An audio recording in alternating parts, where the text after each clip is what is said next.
Welcome back to another episode. I am Sticks. This is my best friend and co-host D-Lo, and we are Too Complex. Got a lot of sports for y'all today, but one of them that is kind of controversial. But before we get into the content, make sure you like the video, subscribe to the channel, and hit that notification bell so you don't miss any of these bangers that we drop every single week. D-Lo, man, it's the weekend, bro. What you got playing this weekend, my dog?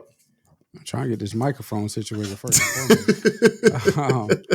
I really don't have anything planned this weekend. Like I said, last week we traveled, so really just getting back into the swing of things, clean the crib.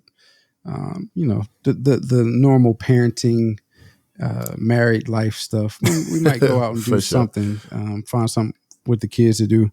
But as of right now, we don't have anything planned per se. So what about you? What you got planned for this weekend?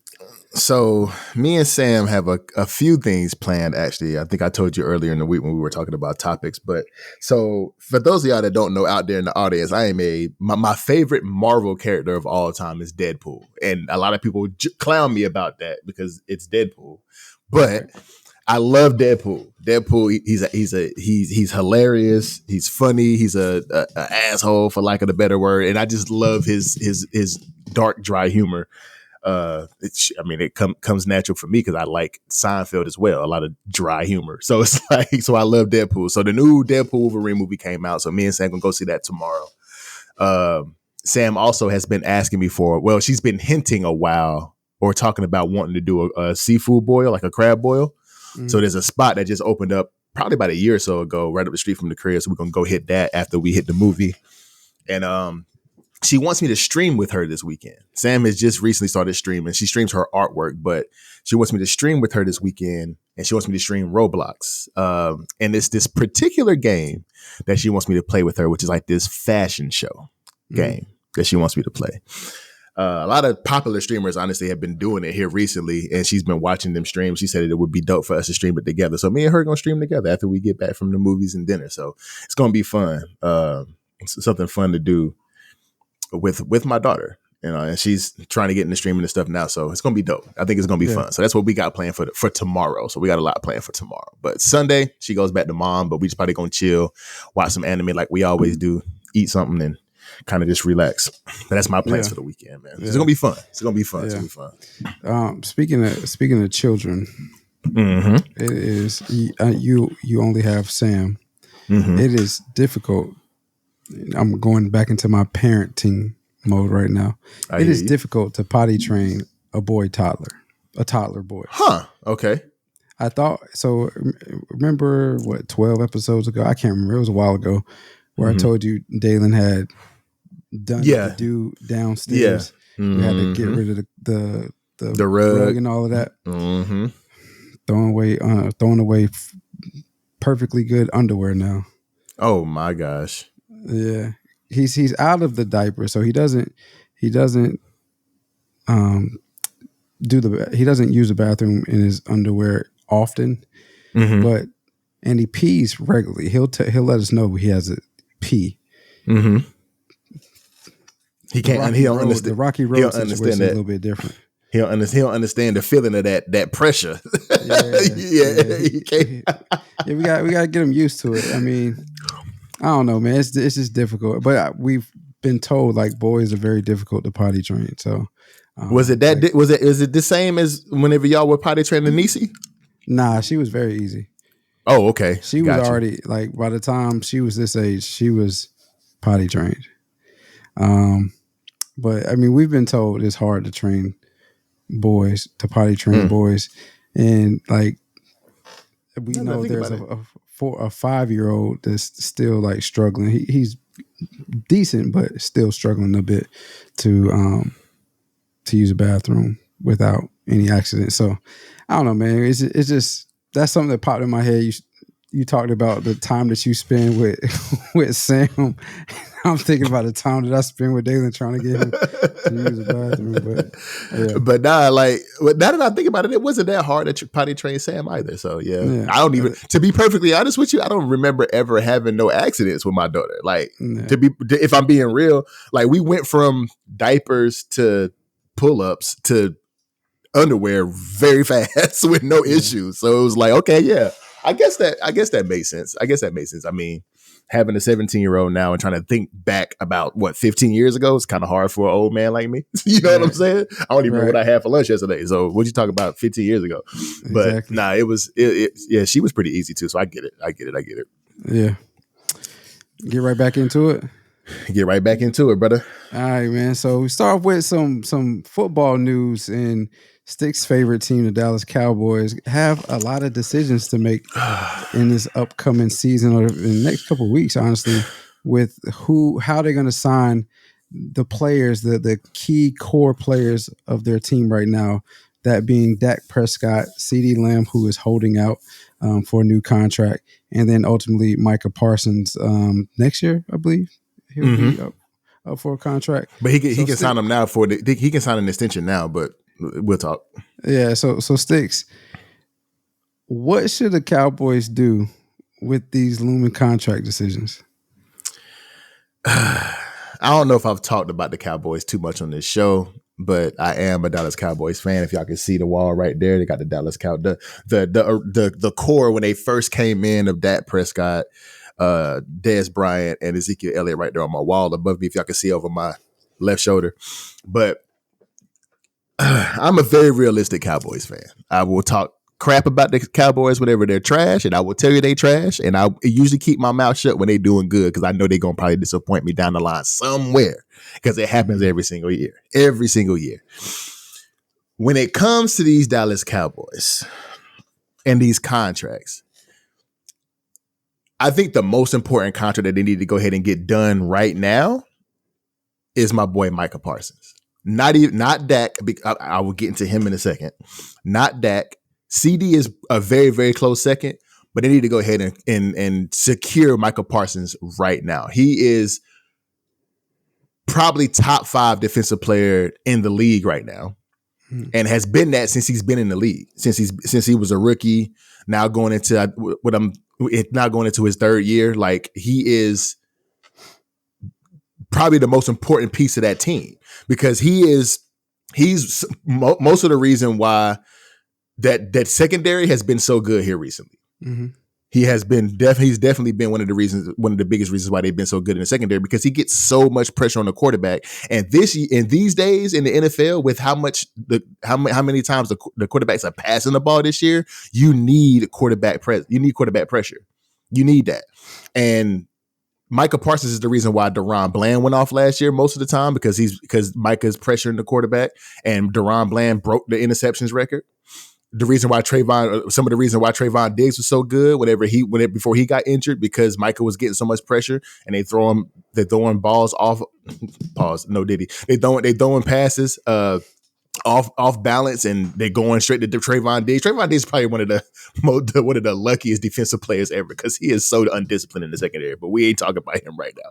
But either way, Micah is the most important player they need to go ahead and get that extension to, because he is the catalyst of that defense. He is the catalyst of that front seven. Without him, that secondary is not as good as they are.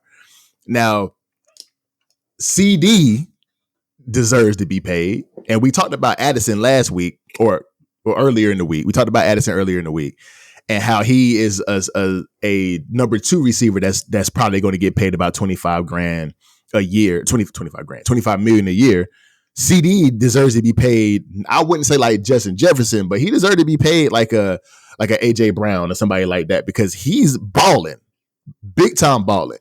You could make an argument for CD that he was kind of stat chasing last year, and of course in that playoff game, I'm not even gonna blame it on CD, because Dak was a deer in headlights in that playoff game last year. Like, you could tell before the game started, he was frightened for his life in that playoff game. Like, I'm watching that playoff game and he is literally out there bug-eyed. Like, what?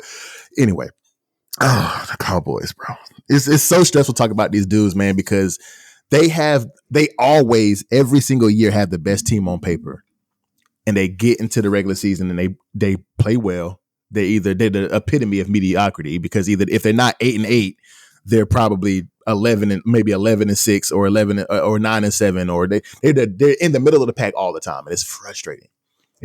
But then getting to Dak Prescott, he's the second coming of Tony Romo.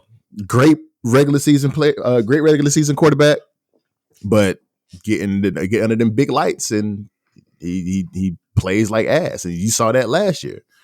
So it's just they need to get Micah done first, then CD, and then Dak. They need to force Dak to take a pay cut.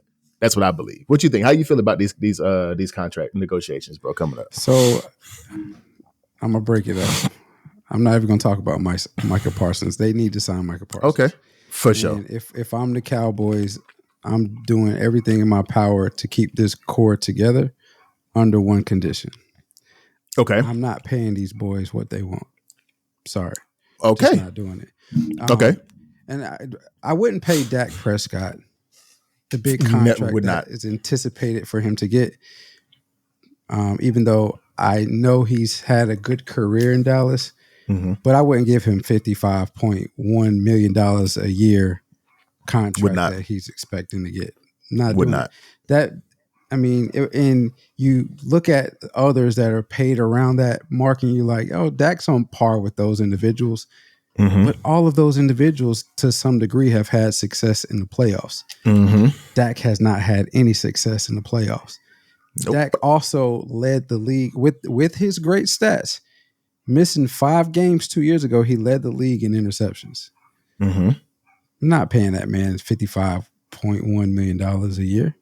Not doing it. Now, I would pay him 49, 45, 48. 40, yeah. Well, you're a little bit more lenient than me. I'm thinking about 45, 46, but go ahead, talk your shit. Yeah. No, I'm saying, I'm not paying them the money that they want, but I'm doing everything in my power to keep them. And if they're hell bent on, no, I got to have this dollar amount. Well, unfortunately, I'm gonna do. Have you watched Hard Knocks, the offseason with the New York Giants? I haven't. Yeah. All right, so I'm sure you've seen this clip on TV though, where the GM kind of was like, "We're gonna let you test the free agency, see what's out there, see." He's talking about Saquon Barkley, by the way. See if anybody offers you the type of money that you want, rather than franchising you. And if somebody offers you, you give us the opportunity to match it. I'm just gonna have to. I mean, you have to bite that bullet, man. Might have to bite that bullet, and try to. If one of them leaves, other than Micah can get what he wants. But to me, CD and Dak. Now we got to make some compromises. It's just for me, it's the underachievement. Like you said, I agree. When the big lights hit, when you're on the big stage for Dak, like it's good in the regular season, you're doing well. And we look good. We look like a Super Bowl contender, but we lose 42-30 against the Green Bay Packers in the divisional round of the playoffs. We ain't seen the NFC Championship in 28 years, and you supposed to be this good, and I'm gonna pay you $55.1 million? Nah, I'm sorry. I just can't do it. So, I mean, D-Lo, you're making me sad, brother, talking about all the history and what's going on and how long we ain't been there. Oh, my God. And again, I'm realistic. To the audience out there, to the fans out there. I'm realistic, bro. I don't talk. You can ask D-Lo. I'm not that fan that's going to say this is our year. We're going to the Super Bowl. We're going to beat everybody's ass. I don't talk shit. I don't because I know what D-Lo just said is true. And whenever people come to me talking about the Cowboys, I'm just like, you're right. You are absolutely right. I don't talk junk about the Cowboys. I am a fan, and I go crazy whenever the game is on, and I'm talking my shit. I'm talking to the TV. I'm throwing stuff, beating on the chair, and all. I'm doing all of that. But when it comes to being realistic about the Cowboys, that is me. I am that fan. I'm literally that fan. I ain't mean to cut you up, but go ahead. No, I just get passionate about them because they're so good, but so ass at the same time. Like, why are they like this? But go ahead, bro. Go ahead, bro. Yeah, I mean. Yeah, the Cowboys are like the garbage cans in the top tier neighborhoods. You know what I mean? Like they're clean and pristine, but it's still trash in there. No, that's facts. And it's like valet trash. Like, you know what I'm saying? Like you got that trash can outside of your apartment, and then sometimes they come by and pick it up like, oh, this is a nice service. Yeah, that's them niggas. That's them niggas. That's the Cowboys because they are so ass sometimes. Like, bro, y'all, but they right there though. They're so right there. They just cannot get over that hump, bro. It's so annoying. Yeah. I mean, listen, I know it's a tough spot for the Cowboy front office to be in because you want to keep the players, you want to pay them the dollars, the value that they are. But I can't easily justify paying Dak Prescott top tier, $55.1 million a year at the quarterback position, which is the most valuable position in the NFL. I agree with that. And Dak has played well. I will reiterate, he has played well in the regular season. But to pay him $55.1 million a year, which is anticipated, like that's the contract he's anticipated to get, I just can't see paying him that. Because he's 30 years old? Mm-hmm. Yeah. So I mean, and that's neither here nor there, but I can't see paying him that.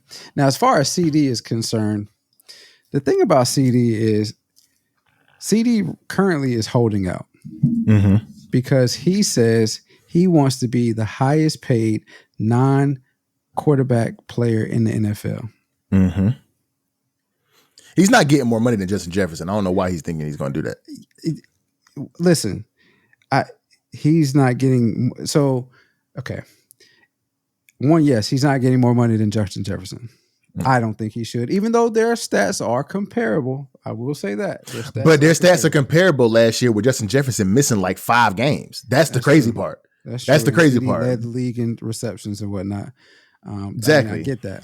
But their stats are comparable. CD's played a couple, like just a few more games than he has. I believe it said.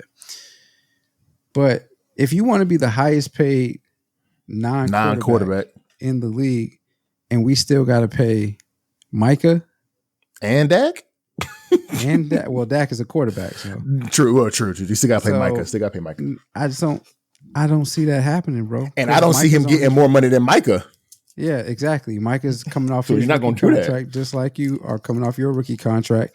I can understand paying you the type of money that Tyreek Hill and even Justin Waddle, I can understand paying you that around the $30 million, but $35+ million for you, CD Lamb, not happening. That's not happening. And this percentage is really neither here nor there either. But just to put it in perspective of the jump that he is about to have, if they do pay him that amount of money, his current contract per year is $17.8 million, something of the sort. So you're asking me to pay you 105% more than what you were making now. That's crazy to think about. Micah, and I just can't do it because, like you said, if by making that money, you're telling me that you're better than Justin Jefferson, you're better than Tyreek Hill, you're better than Devontae Adams, who are in your position. I don't think you're better than you. You're not to me. You're not better than Justin Jefferson. You're not better than Devontae Adams. Tyreek has the speed, so that sets him apart. But Tyreek was on pace to have a 2,000-yard receiving season last year until he got hurt. So I mean, yeah, you led the league in receptions, but it's all to me. To me, it's about the talent. It's are you the guy or are you a part of a talented core of people? And for me, Justin Jefferson is the guy that they're trying to build around. Yes. That they're trying to build around in Minnesota. And CD is a part of a collection of talented players. He is, when it comes to that receiver corridor, he is that. But if you look at it from a regular season standpoint, Dak is the guy. He is the guy, is when it comes to the Dallas Cowboys on the offensive side of the ball. Micah is the guy on the defensive side of the ball. And when it comes to that receiver corridor, it's head over heels. You know, CD is the best player on that receiver core. Right. So, but just to your point, he's not getting 35K. 35. Oh, I keep saying K. 35 million. He's not getting $35 million. He's not getting $35 million. He's not getting that. And does he deserve it? Maybe in the Dallas Cowboys sense, because they're the richest organization in the NFL. But could they give him 35 mil? Probably. But holding out to be the highest paid non-quarterback is crazy. Like, you are wilding, my boy. I'm not gonna lie. It's not happening because you still got to pay Micah, and you're not getting paid more than Micah, and he's not a quarterback. So no, you're not. It's not happening. But I mean, last thing I'm gonna say. Let's talk about value here. So he's saying he's worth again. We already mentioned Justin Jefferson, but others on that list that are some of the highest paid non-quarterbacks is Nick Bosa. Your value is higher than Nick Bosa? No, not at all. Dang, I knew I was going. Chris Jones for the Chiefs. Your value is higher than Chris Jones? Not at all. You see what I'm saying? Not at all. So, and then comes Tyreek and Jalen Waddle. Jalen Waddle is like surprisingly he's up there. I mean, I know he's a good receiver. He had some good seasons, but to be that high on the list right now as of 9 quarterbacks, to be the highest paid is surprising. For a secondary receiver, which is kind of crazy. Second receiver, yeah. Number 2 guy, yeah, is surprising. But, but you're saying the 3 that I named, Justin Jefferson, Chris Jones, Nick Bosa, you're more valuable than those 3. I don't believe that. Not to their respective teams or to the NFL. Right. So no, you're not getting that. Like you're not getting that money. So just like they said they did with Saquon out in New York.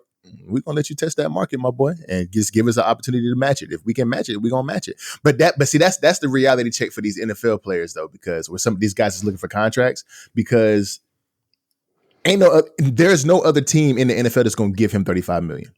Mm-hmm.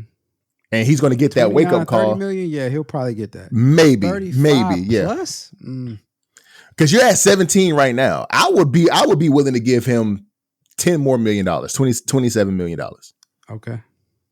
And that is, but see, but what's crazy is he's not going to accept that because that's not what number 1 receiver is getting paid right now.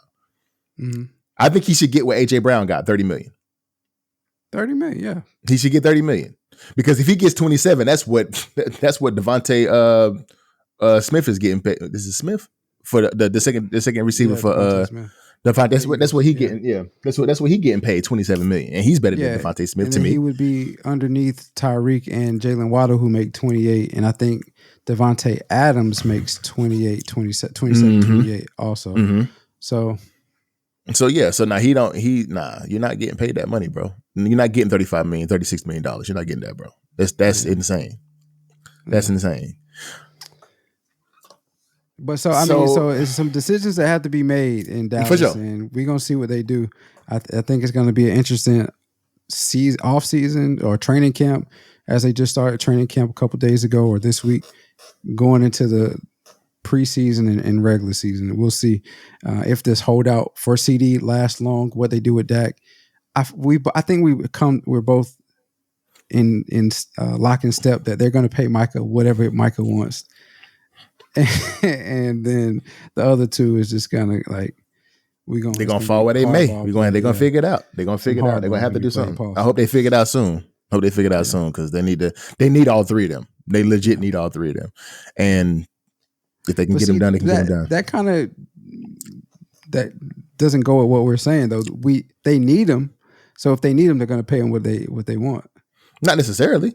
I wouldn't. They need to come to it. They need to come to a contract. They need to come to an agreement on the contract negotiation. That don't mean they need to give them what they want though, because Micah is the only one that needs to get what he wants. He's literally the only one, like we just said. The other 2, y'all got to figure. We got to come to some kind of agreement, bro. Like we got to meet somewhere in the middle because you're not getting paid the highest non-quarterback CD, and low key Dak, you don't deserve a super duper max quarterback contract either, because you're not successful in the playoffs. So they need to keep all 3, but all 3 can't get what they want at all.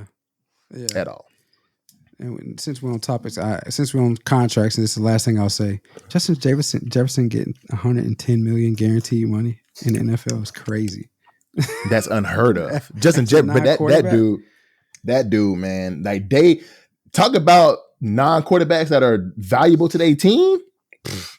That dude, Justin Jefferson, is an animal, dog, and he deserved that money, 100%. Yeah. That dude deserved that money, bro. But moving on to the next topic, man. So Colin Sexton went on the No Chill Gill podcast, bro, and he said something that initially when I saw it, I thought he was tripping, but after doing some research, he might not be too far off. But he went on the No Chill podcast, and he said that the 2018 draft is the greatest draft in NBA history. D-Lo, do you agree or disagree with Colin Sexton? Tell me why. I'm not going to let you finish. I disagree.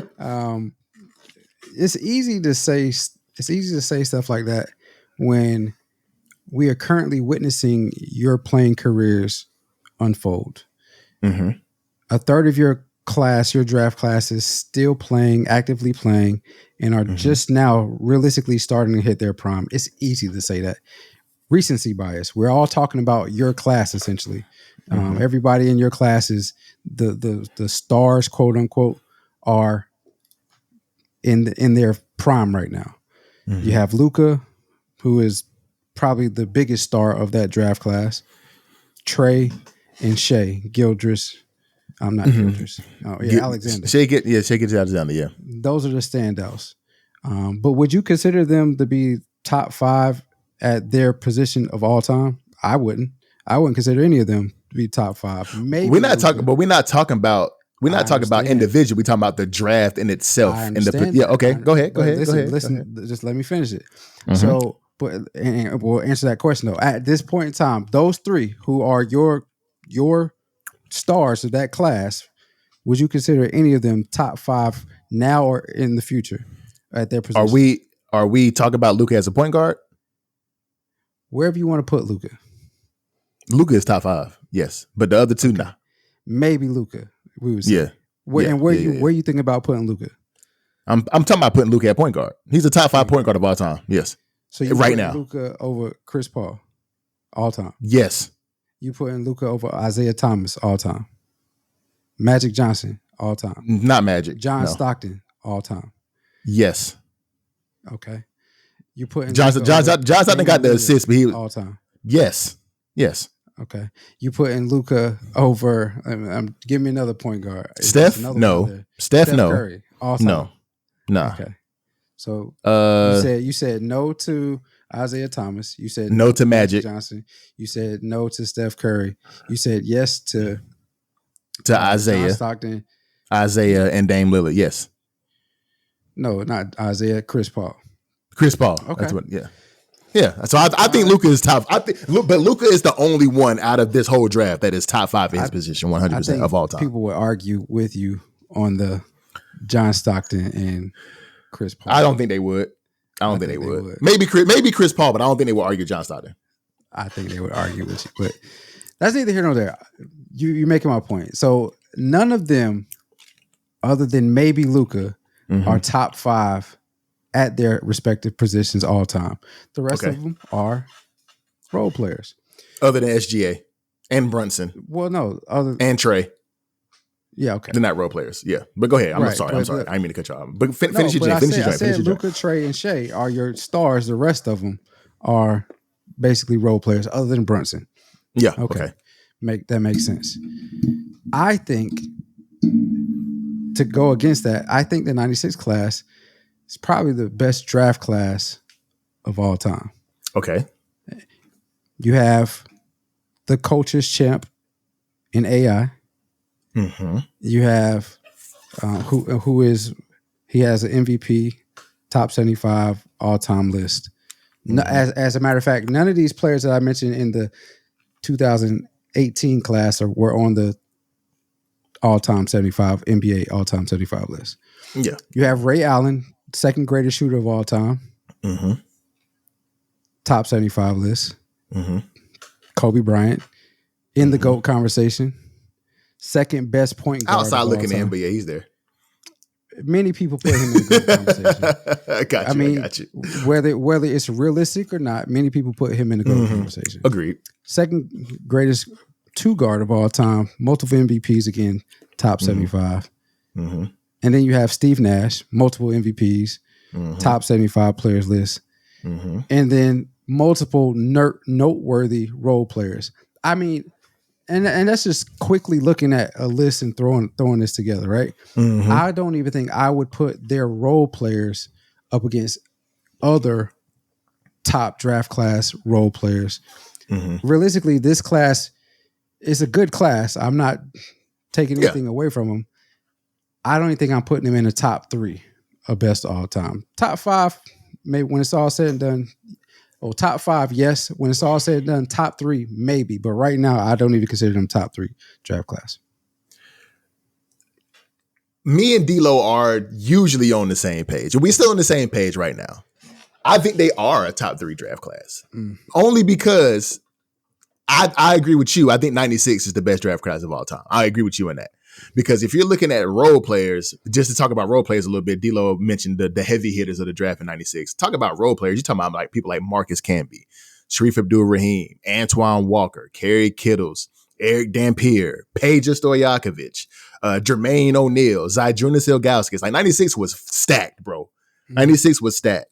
And if you're talking about role players for 2018, of course, you got DeAndre Ayton, MPJ, Mikal Bridges, Miles Bridges, Triple J, Grayson Allen, DiVincenzo, Anthony Simons. These guys are other role players that were big names in the 2018 draft. The 2018 draft role players can't hold a candle to the 96 role players. So the 96 draft is the best draft of all time to me. People, since I've been having this conversation since we talked about this topic, and I was just asking around, getting other people's opinions. People always throw out the 03 draft, but the 03 draft was very, very, very top heavy. Very top heavy. With Bron, with D Wade, with Melo, with Chris Bosh. It was a very top heavy 03 draft. Everybody else in that draft, honestly, didn't turn out to be much of anything, if I'm being perfectly honest with you. So 03 is a good argument only because it had Melo, Bron, Wade, Bosh. That's it. That's really it. If you can name Kirk Heinrich, you can say TJ Ford, you can say a couple of other names, but it was very, very, very top heavy in that draft. Like the first 5 picks had all 4 of them. So nah, 03 is not. I don't even think 03 is a top 5 draft class at all. I don't think so. Class that had, to me, this is my opinion. Any draft that had somebody with a GOAT in it is what you about to say. Any class that has a GOAT in it is a. Okay, yeah. So it could be. I can say that then. If that's the case, then 96, 03, 84, and then 2018. Because of course 84 had who? Michael Jordan. MJ. Yeah, 84 had MJ. So but the reason why I said what I said in the intro of the segment that he wasn't too far off is because whenever you go back and start researching these drafts, a lot of these drafts are very top heavy. A lot of them are very top heavy. And I was just going back and I looked at 96, I looked at 84, I looked at 03, I looked at a couple of different draft classes. I was like, he kind of got a point, and I can understand why he said it, but greatest of all time draft class is an insane statement coming from somebody like Colin Sexton. Like, no offense to him and his game. Like, if somebody like Luka might have said that, okay, we might have something to talk about. But Colin Sexton, you wildin', my boy. Like, my boy, you wildin', my dog. You wildin'. Like, but we are quick to throw around the GOAT. We're quick to throw around somebody's the best when they not even finished with their careers, or just getting into their career, trying to give people flowers while we can. I understand that, but we're too quick at throwing that around. We need to get away from that. Like, okay, I agree. Y'all are still playing. Your cement isn't even. We didn't even put the cement down for a lot of y'all yet. We still mixing it, trying to figure out how we gonna mold this thing. And you talking about y'all the best? No, man, you can't say that. You give it some time. Like the classes that came before you, we know who these players are. We know how they're cemented in the game of basketball from now moving forward. A couple of y'all, y'all have the opportunity to be in the conversation, but it's still a long way to go for a lot of y'all, and some of y'all not gonna make it. So for you to say that, I understand. Y'all are right. Like I said in my intro, y'all are in the mix of your career, on the minds of everybody right now. Everybody knows who you are because you're currently playing. We're watching y'all, but realistically, the best ain't no GOATs in your class yet. Yeah, that's debatable. But anyway, I want to make a correction. It wasn't no Chill Gill. He went on It Is What It Is with Cam and Mace. I want to make that correction before we end the segment. But yeah, I mean, it's there might be one GOAT in that 2018. Oh, Luka? Luka, bro. Luka is that dude, bro. But I mean, you can. There's always going to be LeBron, Mike, Kobe. There's going to be some other guys you could throw up there in the GOAT conversation, but before it's all said and done, Luka's going to be in that conversation at some point. I think he's the only one, but he's going to be there, I think. I hate to say it, but Luka will be like, unless he leaves Dallas or unless they bring somebody in, he's going to be like Charles Barkley. Or Karl Malone. I know, you know what? I can see that happening. If he doesn't leave Dallas, it would be like he probably would be like that. But they're gonna have to make. I mean, maybe Clay does something for him. You know what I'm saying? This coming year, maybe gives him a little bit of extra perimeter shooting. Didn't KCP go to Dallas as well? I think so. Yeah. Yeah, they got a perimeter. They got a point of attack perimeter defender now to where Kyrie and Luka ain't got to worry about it because Luka played horrible defense in that playoff series against Boston. Terrible. But now you got somebody that's point of attack that can take that let Luka play help side and let KCP go up there and guard the ball. So Luka ain't got to do it. Beat by 20. Agreed.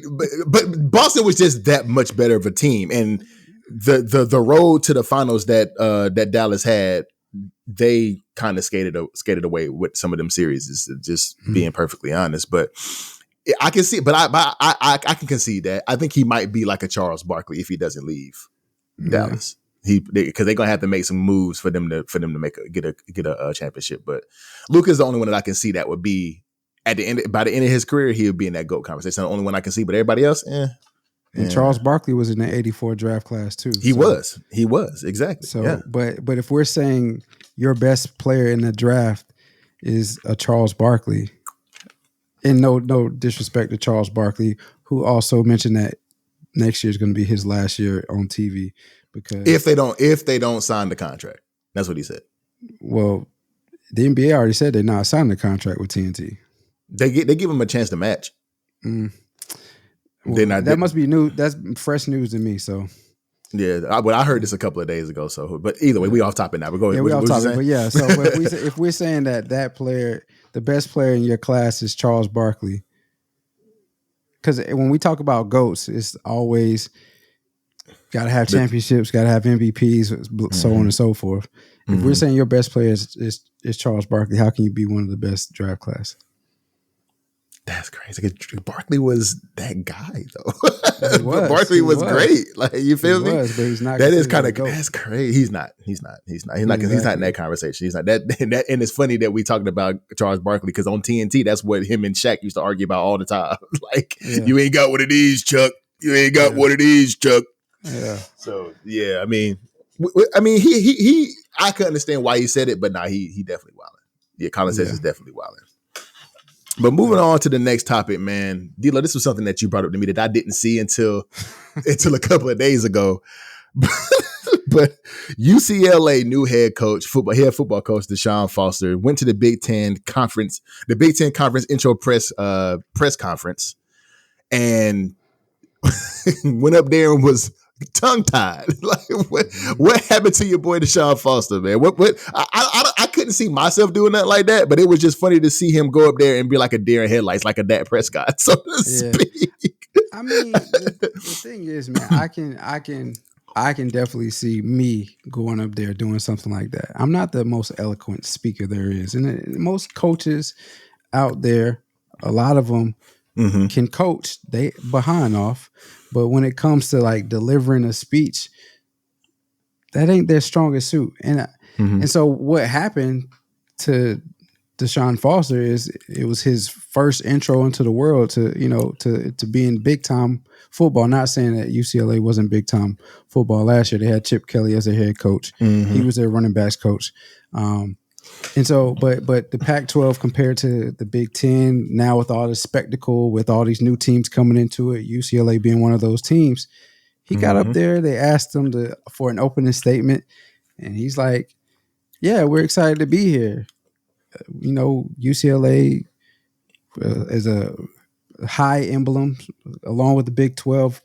Another the Big Ten emblem or logo is what he said. Yeah, it's a match made in heaven.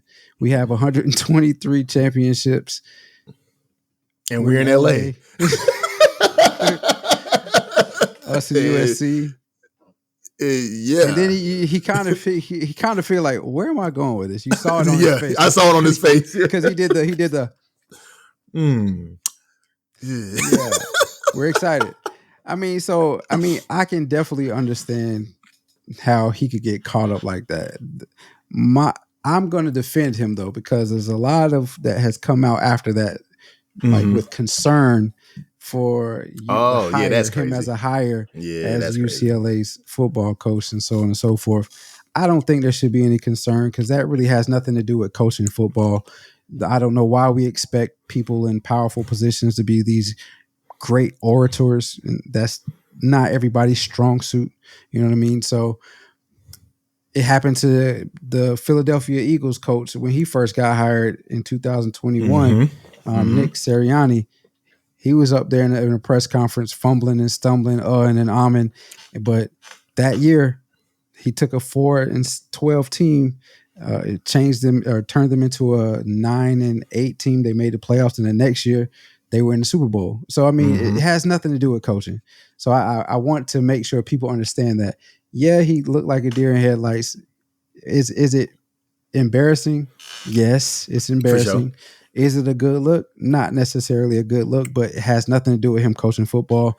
Right. And we'll see. It's going to be an uphill battle for UCLA going to the Big Ten. The Big Ten is a whole nother beast with Michigan, Ohio State. And it's insane right now, yeah. And then his head coach, that was the head coach of UCLA last year, is the offensive coordinator for Ohio State. That's how much of a difference it is. That's how much of a difference it is from what Pac-12 was to the Big Ten. So, but needless to say, I don't think you should worry, or fans of UCLA should worry about Deshaun Foster and his coaching ability. I think he'll be perfectly fine. This is just something that happened. What you think about it? I mean, like I said, I couldn't see myself going up there and being it because I feel like I'm a very good public speaker. I don't have a problem with, because y'all see my energy on the show every day. Like I don't believe in embarrassment. Like I can get up there and talk about whatever. I don't believe in embarrassment. I tell my daughter that all the time. Embarrassment doesn't exist. So it's one of those things where I couldn't. Embarrassed. I never get embarrassed. Is the crazy part. I never do. Well, I'm saying until you are embarrassed, then it does exist. Nah. Either way, we'll talk about that later. Yeah. But yeah, so I couldn't see myself getting up there and not having anything to say. I think this is just a lack of preparation. Like he should have had he knew he was coming up here to give a speech. I mean, you got dressed up for it. You know, you won't like just rushing out of y'all want me to talk? Okay, let's go. You knew this was happening. So you could have had something at least written down or something in mind to talk about, something to that extent. But to just get up there unprepared, that's kind of crazy. But being a great public speaker has nothing to do with your ability to motivate men on that football field, in that locker room. Has nothing to do with that. Like, not all people are great, motivational speakers. As a matter of fact, this has been known for a long time. Most people would rather the one of the biggest fears of people's lives is the number one fear is public speaking, then death. Like people are more afraid to speak in front of a crowd than to die. So it's like, this is nothing new for anybody in the world, to be perfectly honest with you. So him being unprepared was the crazy part for me, because you knew you had to do this. But this shouldn't be like D'Lo said, there shouldn't be any knock on him as a coach, and it shouldn't scare any UCLA fans or any alumni or boosters or whoever is out there as far as UCLA, because it has nothing to do with his ability to actually coach and motivate the men in that organization. So I thought it was funny though, because you, like D'Lo said, you can see on his face, he was like, what am I going to say next? Like, I don't know where I'm going with this, but we're in LA.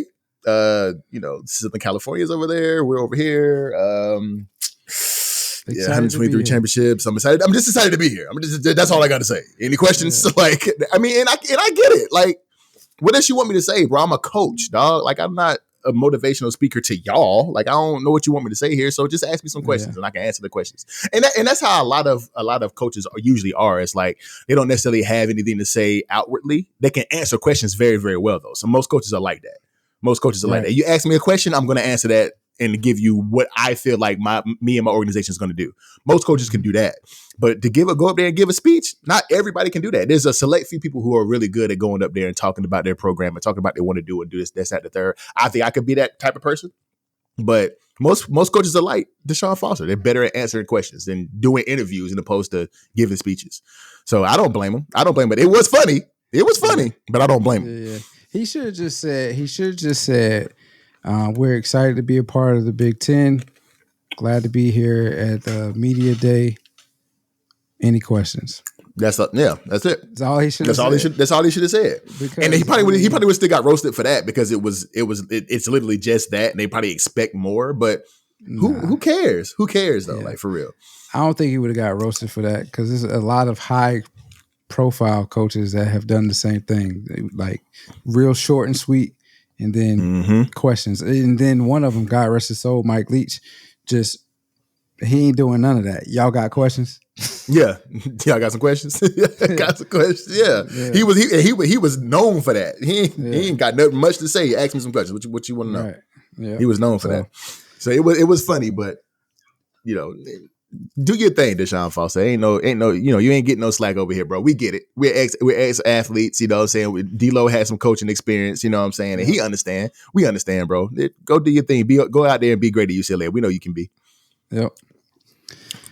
All right, man. So this one, we talked about Mr. Beast for quite a couple of segments on the podcast before, typically in a positive light. This one, we're going to see where it goes. He's in a little bit of controversy right now when it comes to his association with one of his longtime friends who transitioned from being a man and is now a woman. And then it's a whole, Sticks knows more about this than I do. But it's a whole lot of issues or challenges. Controversy going down. Controversy that has come with this individual being associated with Mr. Beast.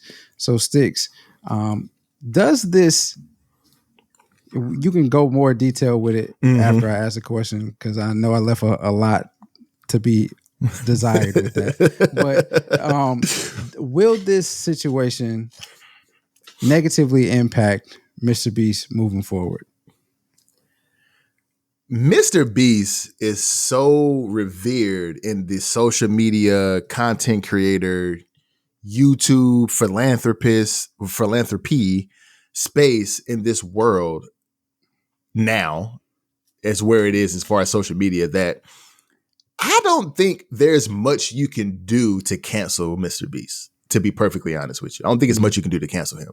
He's done too much good in the world. He's done his philanthropy work. He makes great content. He gives people opportunity to get paid on a lot of his videos that he makes.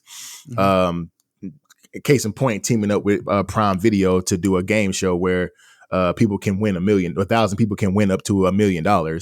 So like, I saw a stat earlier. This is kind of off topic, but this man, Forbes last year said that he makes $54 million a year off of YouTube. Imagine, D-Lo, imagine. Subscribe, hit the subscribe button. But listen, I don't think it's much you can do to cancel. I don't think this is going to negatively impact Mr. Beast too much, but he does have to, in which he's doing, he does have to be a little bit more outspoken about this now that somebody on his team is being allegedly has some situations with some children. Right now, the person that's in question is one of his good friends, been really, really good friends with him for a very, very long time. And he's on his production team and actually started being in the videos here recently over the last few years, named Chris Tyson. And before I start this part of my spiel, I want to say I'm going to try my hardest to say the correct pronouns, but don't kill me if I don't. So just put that out there. I'm sorry. I apologize. But Chris Tyson recently, over the past year, just transitioned to Ava Chris with the K Tyson. And that came with a lot of controversy within itself, because within this transition, she ended up, when it was still Chris with a C, he had a whole family, kids, things of that nature.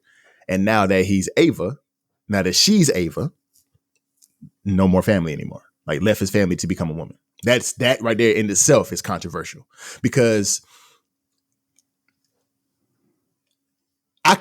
there's nothing in this world. If I had a family, if I was in D-Lo's situation, there's nothing in this world that's going to make me leave my family. No matter how I feel, no matter what I think I am, I'm not doing that at all. I couldn't see myself not being a part of Sam's life. I couldn't see myself not being a man for my family. And that's probably going to get me some slack, but I don't really care. But left his family to go ahead and fully transition to a woman. That in itself was controversy. But where the real controversy comes in is that and I'm gonna say this after I get this point. Back in 2018, 17, 18, he was supposedly sending some very edgy sexually oriented messages over Discord, Twitter to someone who was still in middle school, and he was 20 years old at the time. So he had some PDF file allegations against him from 6 or 7 years ago. And what I don't understand is, why do the people wait to put this stuff out? I don't understand that. Like, and why the length of time between stuff that's supposed to be controversial or supposed to be having somebody convicted for something, for lack of a better word, why does it take so long for people to say things? Because it's not until this person comes out and says that they're transitioning from man to woman, now all of a sudden you want to bring out some dirt about this person. That to me doesn't make any sense, especially if it was 7 years ago. Now, messing with kids, probably the worst thing you can do in today's society ever, really, to be perfectly honest with you. There's nothing you can do that's worse than being a PDF file, to me personally. Now, why does this come out 6 or 7 years later is what I don't understand. And my question is, the only thing that I would fault Mr. Beast for is, did you know about these things ahead of time and never said anything? Which, if it's your best friend, see, that puts me in a situation where if it was D-Lo, would I say something? I would Don't put me tell in him. that situation. I know, but I'm just saying, like, I'm not saying that you a PDF, but what I'm saying is, if I'm in Mr. B's situation and I'm seeing these things happen, and this is too complex, you know what I'm saying, from 7 years ago, and I'm seeing these things happening with somebody that I'm really, really good friends with, would I, behind closed doors, say something, which I'm pretty sure Mr. Beast did, or like, and just let it go? But it's insane, because it's so much that's going on behind the scenes with this Chris Tyson individual that could come back and look funny for Mr. Beast.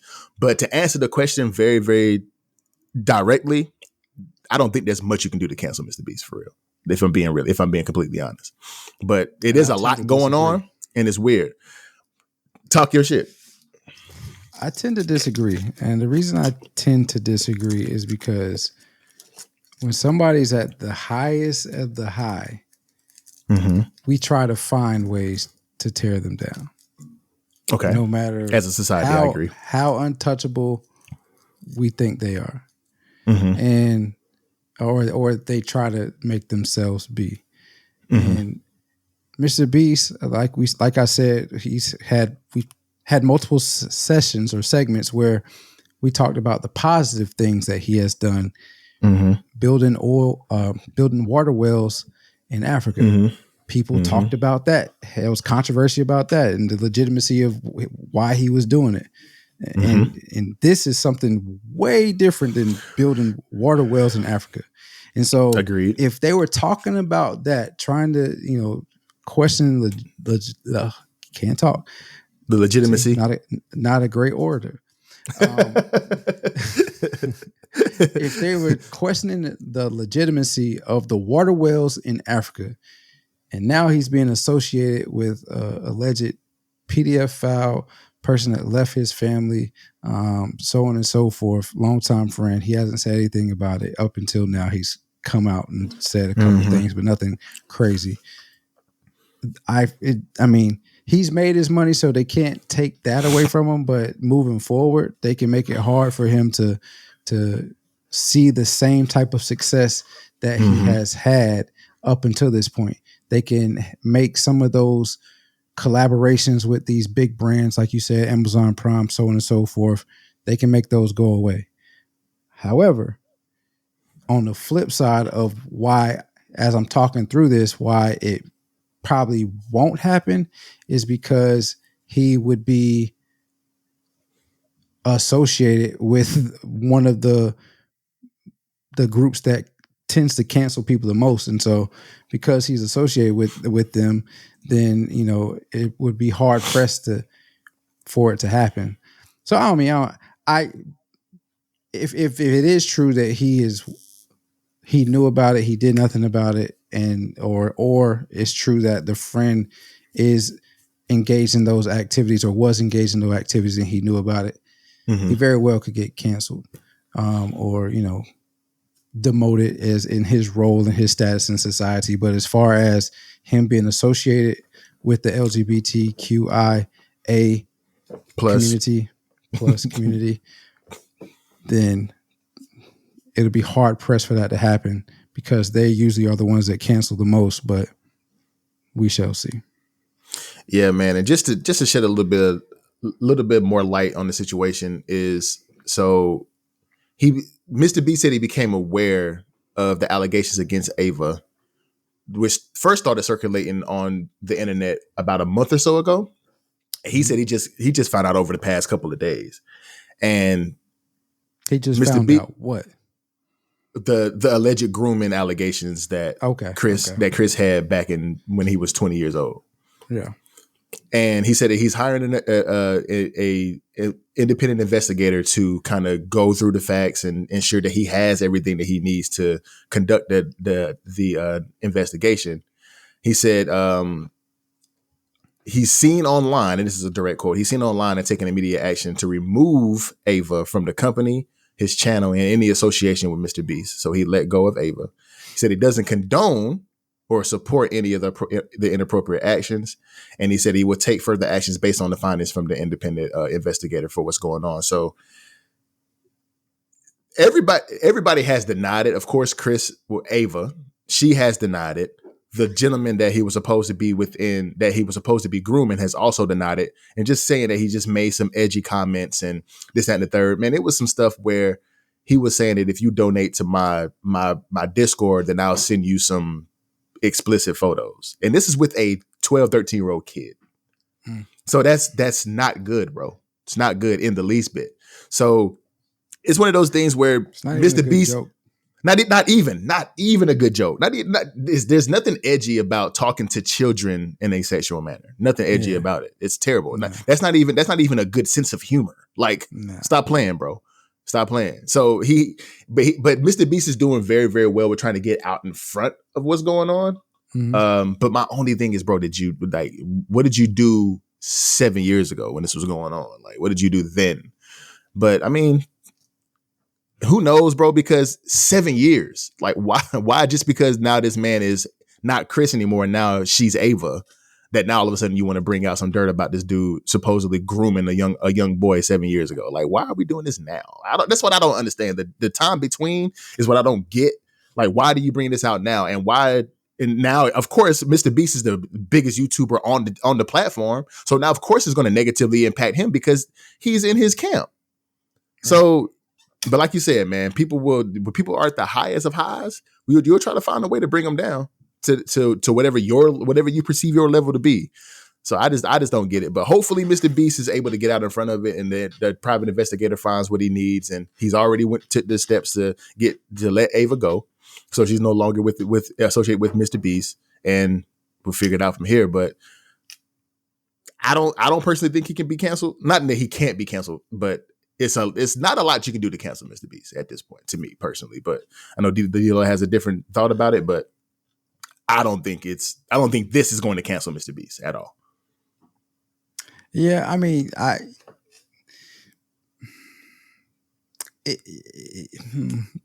feel like Deshaun Foster right now. Like, I'm happy to be here. Yeah. No, like, if it is found that he is associated in the slightest degree with that, he can be canceled. But I agree. I mean, in the slightest bit, like if he even knew anything, if that comes to light, he could be canceled. It might not last long, but he'll feel the brunt of that for a little bit. But if he's not associated with it, and the way that he's gotten out in front of it, so to speak, right now, getting out in front of it actually would be him addressing it before this even came to light, or removing Ava before this even came to light in the first place. That would be getting out in front of it. True. But the way he's handling it right now would be, it will help him to skate past this with no issues if it's found that he knew nothing about it and, this is all new. But I'm not going to say I find it hard to believe that he knew nothing about it, being the fact that he watched Chris transitioned into Ava. But, a lot of people, you don't really know everybody. Like, I don't know everything about you. And True. We've been friends for 25 over 2 plus decades. years. Yeah. Mm-hmm. Almost 3 decades. Yeah. Yeah. So, I mean, yeah. Yeah. I mean, yeah. It's just one of those things where if something would have came out, say 5 years ago, that Chris has been let go from Mr. Beast Incorporated or whatever he calls himself, then that would have buried the question, oh, why did he do that? Oh, because he was supposedly grooming some young boy. Okay, then cool, Mr. Beast, dap you up. You a good man for that. But now that it's like, 7 years later, like, see, that's the thing. He had to have known something. He had to have. But how can you prove if Mr. Beast tried to reprimand or redirect or try to, push him away from that direction when he was Chris? Now, you know what? Fuck it. See, whenever Chris was Chris, who's to say that Mr. Beast didn't try to redirect him and say, bro, you need to stop doing that because, you can ruin yourself. You could possibly ruin me. Like, you need to stop doing what you're doing. Who's to say, how can you prove that he didn't do that? So that's why I'm saying, like, this right here, if it was Mr. Beast doing the grooming and being the PDF out, okay, then you canceled, my boy. But his best friend, who already had some differences about him and, stuff like that, like, in this world of inclusivity, especially with the, the transgender community, like, there's nothing else you can say about that, but I'm pretty sure that he said something about it. You know what I'm saying? Yeah. Well, I mean, this is why the topics we talk about are complex, and we try to be quick to give people a little bit of context, hopefully start conversation. But as you talk about it, sometimes it starts this conversation and it makes you want to talk a little bit more about it. But the reason I say that this is complex is because it seems like it's a different situation from what I'm about to say, but in reality, it's really not. It's much like the Penn State, Joe Paterno, Jerry Sandusky situation, in my opinion. It can be, because under Joe Paterno's watch, Jerry Sandusky, and again, this is alleged with Ava and when he was Chris and so on and so forth. So I want to preface that. But under Joe Paterno's watch with Jerry Sandusky was doing some terrible things on Penn State's campus with younger individuals, and the whole organization was torn down. Joe Paterno, who knew a little bit about it but really didn't say anything, Jerry Sandusky, so on and so forth. So put whoever you need to put in this difference in the roles, and it's very much like that. Also, tying it to sports, because sports and media and entertainment podcast, tying it to sports. Also, Northwestern. We recently talked about Northwestern, where they were doing some stuff on the team, some hazing and bullying on the team, and those individuals, the coach was fired, the organization was flipped upside down. And so, I mean, it's when you look at it from that point, it's like, should Mr. Beast get away with this? Probably not. But because it's seen in a different light, whereas he's not really seen as a figure of a powerful figure or a figure that leads the next generation to be better people. He's just entertainment. He'll probably get away with it, even if he knew a little bit about it. Whereas football coaches or those type of individuals don't get away with it, even if they know nothing about it. And I agree with you, man. It's just the gravity of the situation, bro. Like, it's the kids, dog. Like, anything that has to do with that, it's just the gravity of the situation. Like, anything grooming, PDF files, allegations, all of these things are just literally the worst thing that you could get. That can come about for any man or woman, but any man in the world, There's especially whenever it's going on nowadays too. You hear me? You heard me. I'm telling you, teachers. Yeah, you already know. Sorry, so it's just, go ahead. No, you're good. It's just the gravity of the situation. Like anything that has to do with grooming with little kids and men and adults grooming little kids, that's just the gravity of the situation. And that was a good analogy though, because the whole Sandusky situation and Joe Paterno knowing about a lot of these things, that's the reason why he was canceled and fired. So it's like you can't get around it. So I mean, good luck to Mr. Beast, because this is something that could potentially cancel him 100%. Do I believe it's cancelable on his back? Do I believe it's a reason for him to be canceled? Me personally, not really.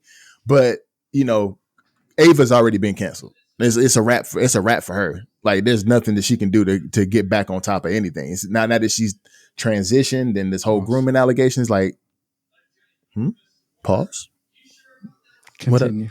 I will. Now that she's transitioned and has been grooming, doing all these allegations that she has on her, it's raps for her. But Mr. Beast, good luck on this investigation, boy, because losing $54 million a year could be crazy. I ain't gonna lie to you. Yeah, I mean, if he's done right by it, he'll be okay. It's nothing. Yeah, he'll lose it moving forward, but he's still set for life. He's still set for life. I agree. I agree. Yeah. All right, man. Dang, that was wham bam. We finished. Wham bam. Thank you, ma'am. Yeah. What episode is this, man? Listen, since we started I used to be good about the episode numbers and where we at. Since we started the new format 2 times a week, I can't keep up with it. What's this? Episode 74? Episode 74. 74. Episode 74, man, in the books. My boy. We 3/4 of a century away. Is that right? 3/4 of a century away. Episode 75, 3/4 of a century away. Yes, sir. Yeah. No. Is that right? 3/4 of a century? Yes, that's right. That's correct. You are correct, sir. You are orating right now. Yes, you're correct. That doesn't sound right though. A century is 100. A century is 100 years. 75 is 3/4 of that. Yes. But is it 3/4 of a century? Yes. Okay. Well, 3/4. Yes, you good. You got it, boy. You smarter than you think. Yeah. I mean, I did go to Wake Forest, you know what I mean? For sure. I went to NCCU. Yeah, hey, prestigious, brother. Don't for sure. Don't downgrade it. Prestigious. For sure. Yeah. I agree. Well, yeah. Anyway, episode 74 in the books, man. We want to thank you all for tuning in to Too Complex. Remember that life is short and oftentimes complex, but when it becomes too complex, don't be afraid to lean on those that you love to help you bring simplicity and balance in life. Stay prayed up in this crazy world, as we talked about today. Crazy world. A few requests thrown above can bring back peace and sanity. Thanks for loving us and supporting this podcast. It means the world to us. We're sending our love right back to you. Don't forget to subscribe on whatever podcast platform that you listen to, and follow us on all of the social media platforms: YouTube, Instagram, Threads, and TikTok. And as always, if it ain't too complex, it ain't complex at all. Until next time, we'll see you when we see you. Salute.